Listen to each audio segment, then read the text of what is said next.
Epstein files কোনো গল্প নয়, এটা সভ্যতার মুখোশে জমে থাকা সবচেয়ে অস্বস্তিকর সত্য। ধরুন একজন মানুষ, না কোনো রাষ্ট্রপ্রধান, না কোনো জেনারেল, তবু তার হাতে বন্দী ছিল রাষ্ট্রপ্রধানদের ভাগ্য, রাজনীতিকদের ভবিষ্যৎ, বিলিয়নিয়ারদের মুখোশ। আজকের পর্ব সেই মানুষটাকে নিয়ে।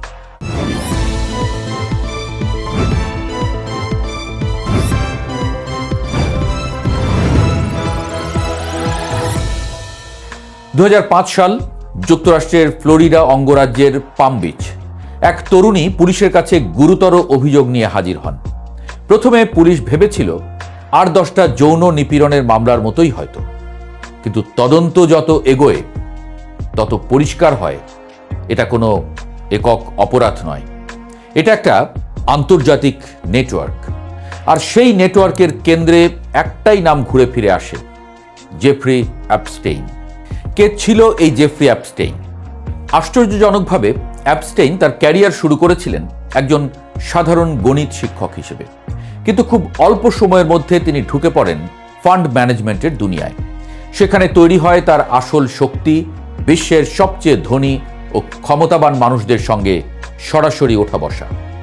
অ্যাপস্টেইন ধনী শ্রেণীর মানুষদের বিশ্বাসভাজন হয়ে যেমন উঠেছিলেন, তেমনি তিনি ধরতে পেরেছিলেন ধনীরা আসলে কি চায়, তাদের মনে কি চলে আর তাদের চাহিদা কি। তিনি এটি বুঝেছিলেন যে টাকা দিয়ে মানুষ কেনা যায়, কিন্তু গোপন তথ্য দিয়ে মানুষকে নিয়ন্ত্রণ করা যায় আজীবন। 1998 সালে ক্যারিবিয়ান সাগরে তিনি কিনে নেন 75 একরের একটি দ্বীপ, লিটল সেন্ট জেমস। দাম মাত্র $8 মিলিয়ন। এই দ্বীপটাই হয়ে ওঠে বিশ্বের ক্ষমতাবানদের গোপন মিলন কেন্দ্র। রাজনীতিবিদ, ব্যবসায়ী, রাজপরিবারের সদস্য, প্রভাবশালী ব্যক্তিত্ব সকলের এখানে আসা যাওয়া ছিল নিয়মিত। এই দ্বীপের বিলাসিতা ছিল চোখ ধাঁধানো, ছিল প্রাইভেট প্লেন, ললিতা। সাধারণ মানুষের প্রবেশ ছিল নিষেধ, শুধুমাত্র নিয়ন্ত্রিত অতিথিরাই সেখানে ঢুকতে পারতেন। কিন্তু তদন্তে উঠে আসে এই দ্বীপ ছিল শুধু পার্টির জায়গা নয়, এটা ছিল এক ধরনের গোপন তথ্য সংগ্রহের কারখানা। অতিথিদের চলাফেরা, সম্পর্ক, ব্যক্তিগত মুহূর্ত সবকিছু নথিভুক্ত করা হতো বলে অভিযোগ ওঠে। এই তথ্যই ছিল অ্যাপস্টেইনের আসল অস্ত্র। এই সাম্রাজ্য অ্যাপস্টেইন একা গড়েননি, তার সবচেয়ে ঘনিষ্ঠ সহযোগী ছিলেন গিসলেইন ম্যাক্সওয়েল। তিনি অল্প বয়সী মেয়েদের সেই দ্বীপে নিয়ে আসতেন মডেলিং কিংবা উচ্চ বিলাসী স্বপ্ন দেখিয়ে। অভিযোগ অনুযায়ী তরুণীদের সঙ্গে বন্ধুত্ব গড়ে তোলা, তাদের আস্থা অর্জন করা, উন্নত জীবনের স্বপ্ন দেখানো, এই কাজটা মূলত তিনিই করতেন।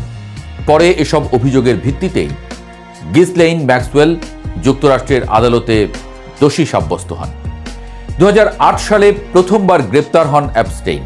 কিন্তু এখানেই আসে সবচেয়ে বিতর্কিত অধ্যায়।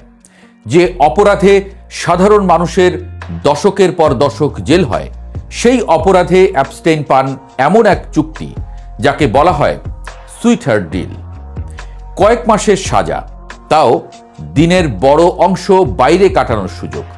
তখনই প্রশ্ন ওঠে, এই মানুষটার পেছনে আসলে কারা দাঁড়িয়ে আছে? 2019 সালে আবার গ্রেপ্তার হয় জেফ্রি। এবার অভিযোগ আরও গুরুতর। পুরো বিশ্ব তাকিয়েছিল বিচার শুরুর দিকে, কিন্তু বিচার শুরুর আগেই কারাগারে অ্যাপস্টেইনের মৃত্যু। সরকারি ভাষ্য, আত্মহত্যা। কিন্তু সিসিটিভি কাজ করেনি, পাহারাদার ঘুমিয়ে পড়েছিল। এত কাকতালীয় ঘটনা একসাথে। তাই আজও অনেকের মনে প্রশ্ন, অ্যাপস্টেইন কি সত্যিই আত্মহত্যা করেছিলেন, নাকি কাউকে বাঁচাতে তাকে চুপ করানো হয়েছিল? 2026 সালের জানুয়ারির শেষ দিকে যুক্তরাষ্ট্রের বিচার বিভাগ এবং আদালতের নির্দেশে বিপুল পরিমাণ নথি প্রকাশ পায়, যা পরিচিত হয় অ্যাপস্টেইন ফাইলস নামে। এই নথিতে রয়েছে flight log, phone call, email, সাক্ষ্য বিবরণী। এখানে উঠে আসে বিশ্বের বহু পরিচিত নাম। এখানে একটি বিষয় পরিষ্কার করা জরুরি, নথিতে নাম থাকা মানেই অপরাধ প্রমাণ নয়। এগুলো যোগাযোগ এবং সাক্ষ্যের রেকর্ড। তবু সমস্যা অন্য জায়গায়। একই ব্যক্তির নাম যদি বারবার উঠে আসে, তাহলে প্রশ্ন তো উঠতেই পারে।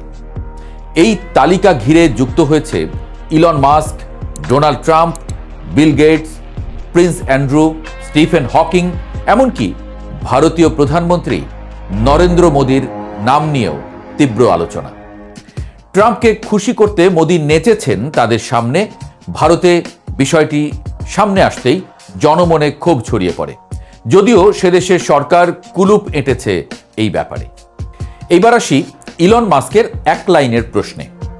2025 সালের 5ই জুন ট্রাম্পের সঙ্গে সম্পর্ক তলানিতে থাকা অবস্থায় ইলন মাস্ক তার এক্স হ্যান্ডেলে লেখেন, এপস্টেইন ফাইলস কোথায়? কয়েক মিনিটের মধ্যেই পোস্ট ডিলিট।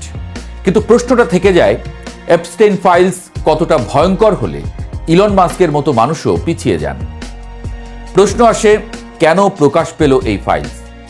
এই ফাইল প্রকাশের পেছনে ছিল ভুক্তভোগীদের মামলা, অনুসন্ধানী সাংবাদিকতা, ফ্রিডম অফ ইনফরমেশন অ্যাক্ট এবং প্রবল জনচাপ।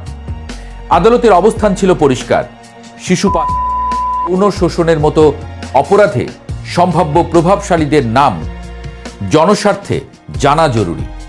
জেফ্রি অ্যাপস্টেইন মারা গেছেন, কিন্তু তার তৈরি করা নেটওয়ার্ক, তার সংগ্রহ করা তথ্য, তার সঙ্গে যুক্ত নামগুলো সব এখনো জীবিত।